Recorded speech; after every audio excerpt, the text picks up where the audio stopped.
Hello and welcome to the August update for Utilico Emerging Markets Trust. I'm Mark Lebbell, Senior Analyst.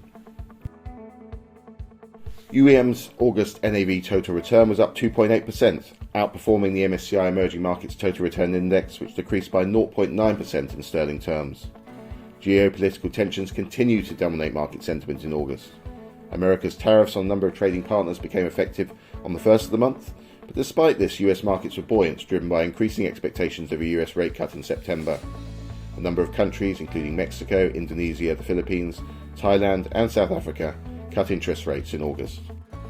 Brazil's market bounced back strongly, with the Ibovespa index reaching record highs despite the introduction of 50% tariffs on certain Brazilian imports into the US.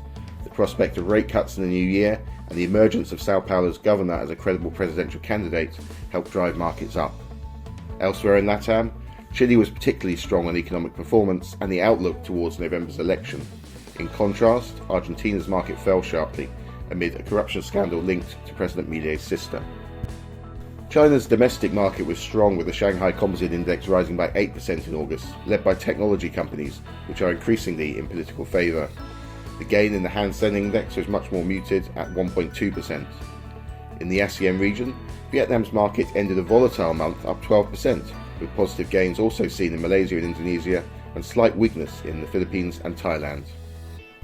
President Trump's doubling of tariffs on India in retaliation for its oil imports from Russia seems to have resulted in a warming of relations between India, China and Russia.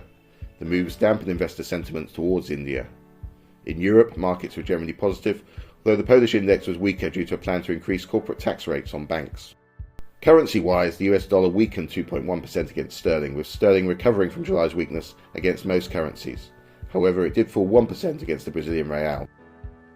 Turning now to the portfolio, and there was one change in the top 30 holdings in August, with Copel, an integrated Brazilian electricity company, a new entrant to the top 30, replacing TAV. The portfolio's performance was mixed over the period, although more stocks were up than down. Most Brazilian holdings bounced strongly after falling in July, and there are also double-digit gains to the share prices of Manila Water and Vietnam Holding. Brazilian rail freight operator Rumo declined by 12.1% after concerns about its pricing power. UEM share price increased by 2.9% at 250p, with the discount unchanged at 11.9%. UEM continued to buy back shares. During the month, a dividend of 2.325p per share was declared and will be paid in September.